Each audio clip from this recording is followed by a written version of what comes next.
Hey y'all, I'm Coco. I'm Mac, and welcome to Coco Mac Lifestyles.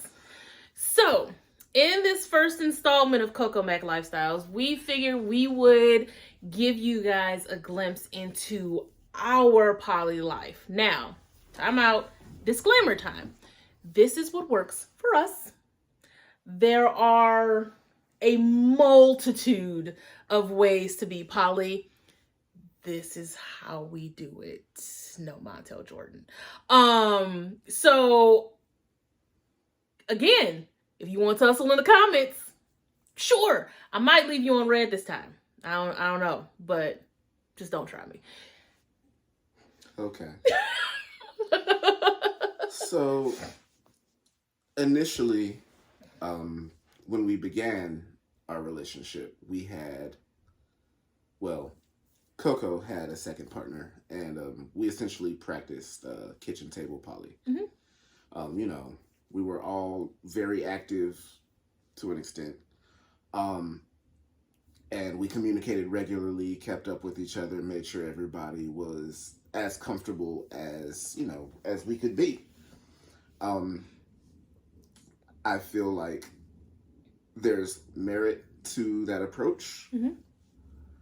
But it just didn't work with the partners that we had active at the time. So right now, it's just the two of us. Mm-hmm. And we're okay with that. Yep. Doesn't make us any less poly. We are, I would say we're still very much in a transition, foundation building time in our relationship. There's a lot of things that we want to do that is building the structure of our family, of our empire, if you will. So we honestly just don't have the energy for extended partners. We have had this conversation at length since my second partner no longer being a part of our relationship. Which, by the way, it was a V. So I was in the middle and I had partner and partner. It wasn't a triad. It was a V. Very important. Very important.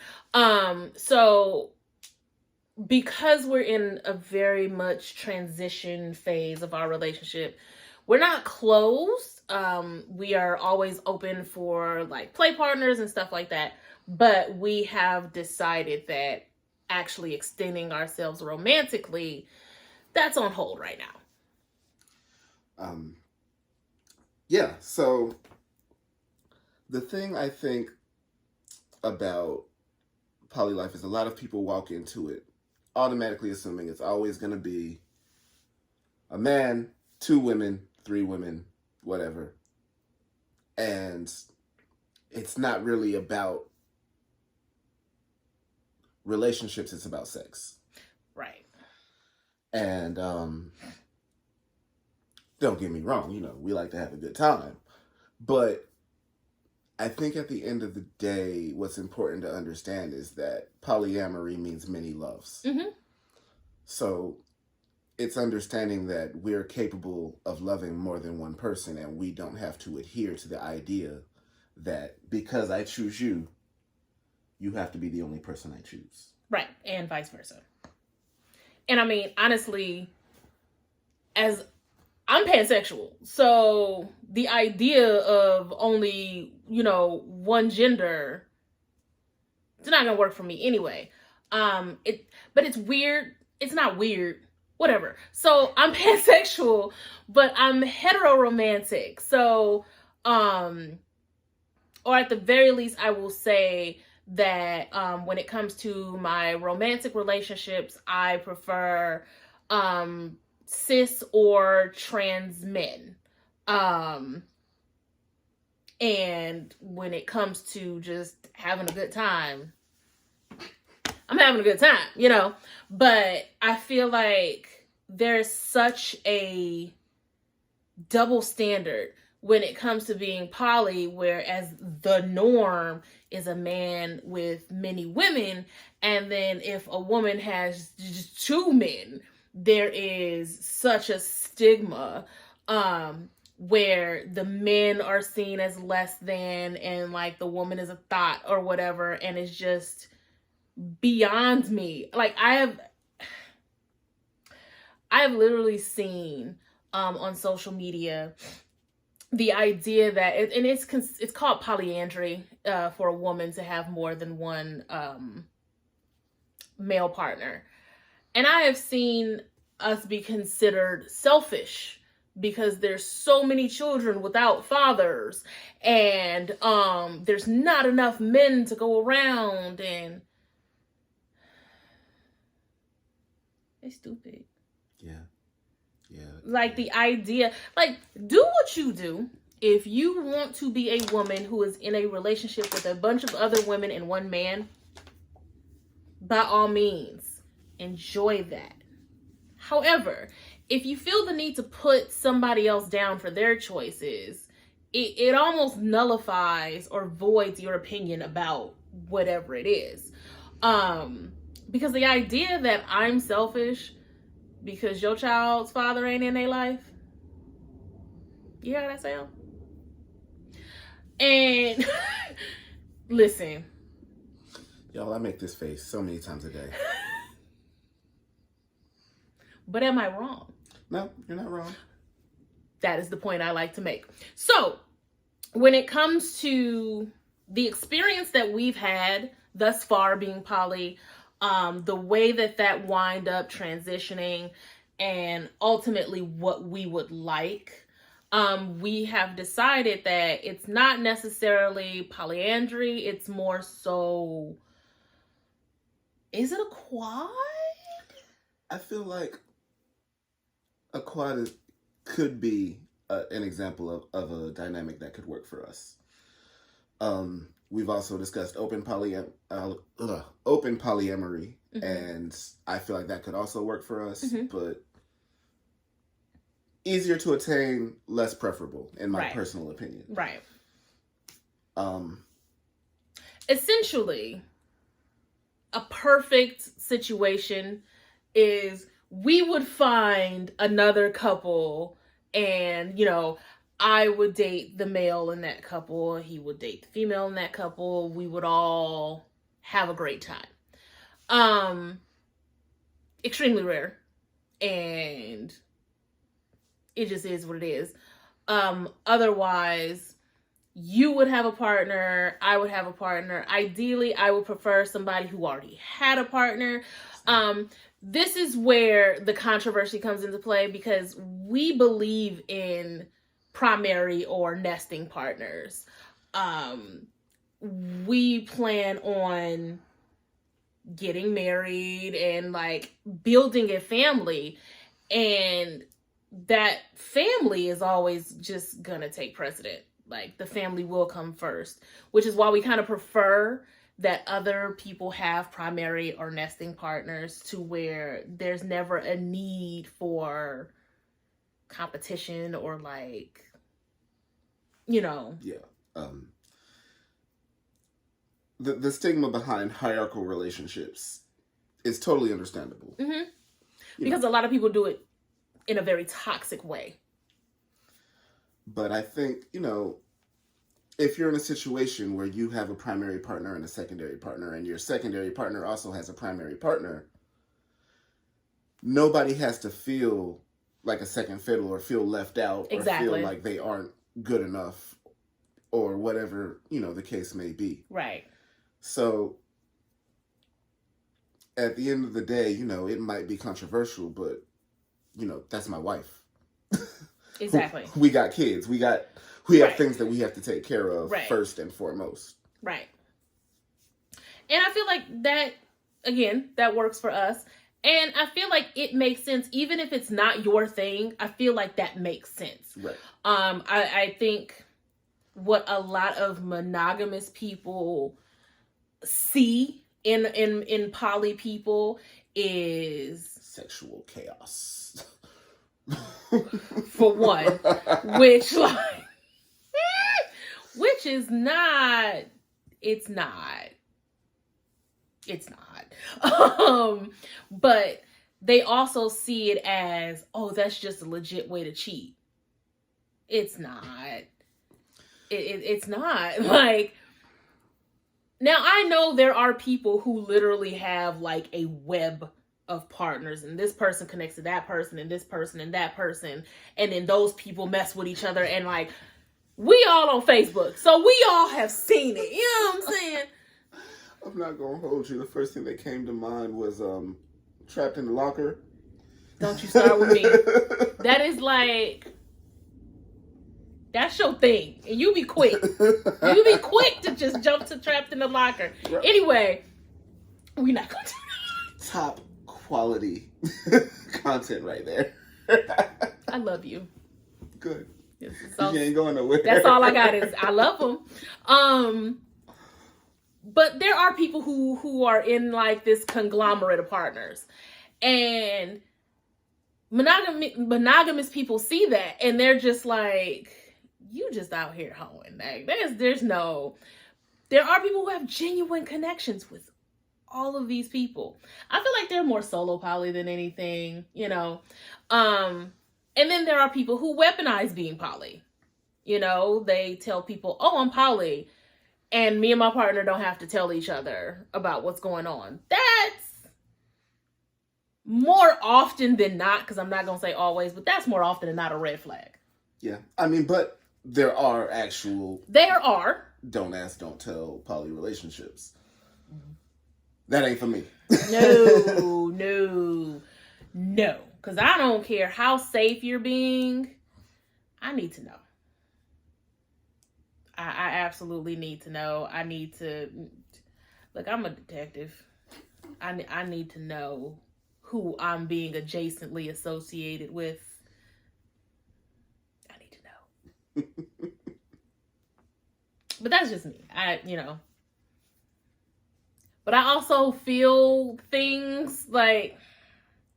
Let me tell y'all something. Being with somebody who is spiritually intuitive, because it's also him too.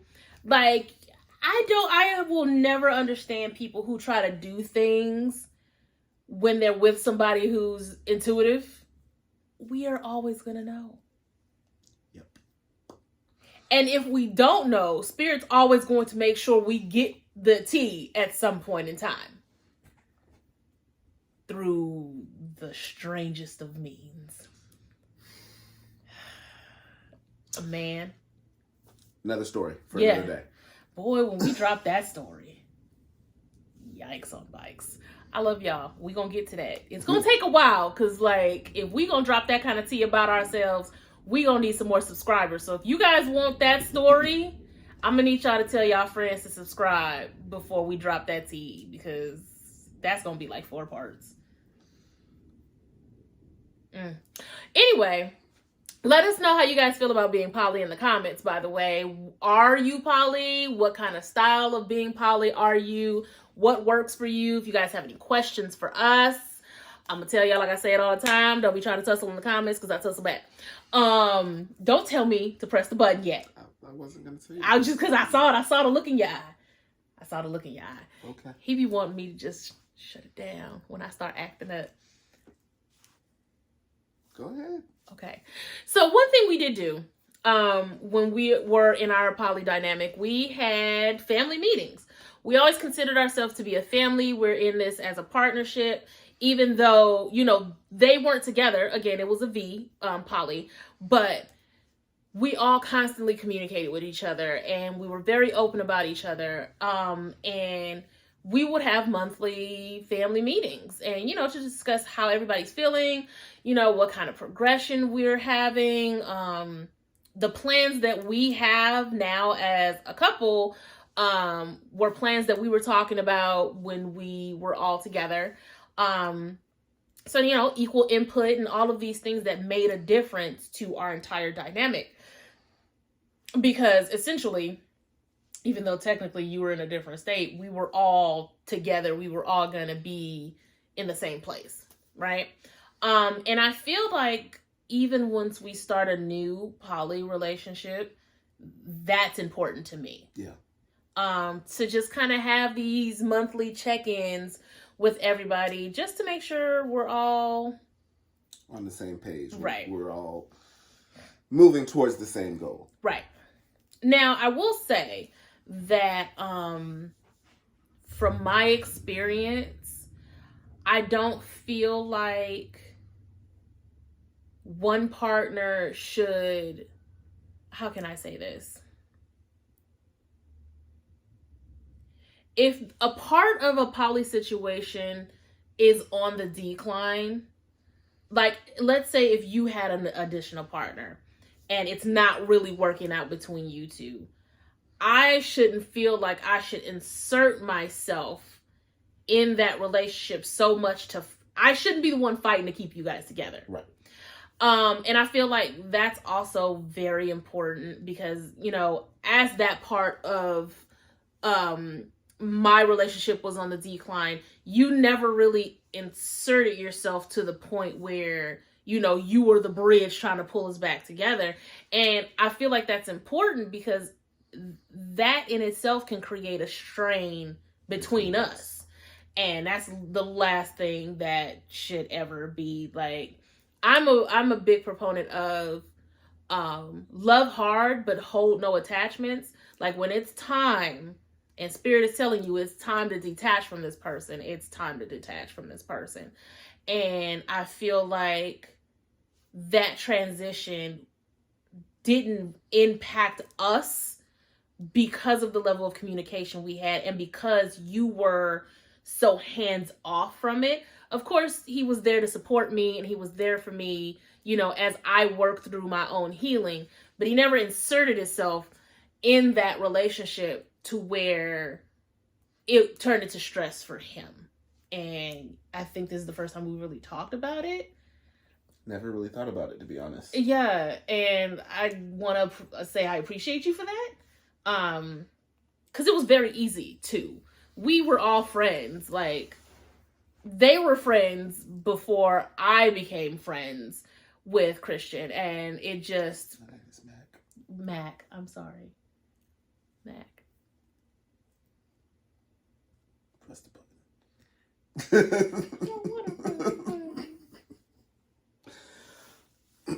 It's fine. Continue. Sorry. It's an early video. It's okay.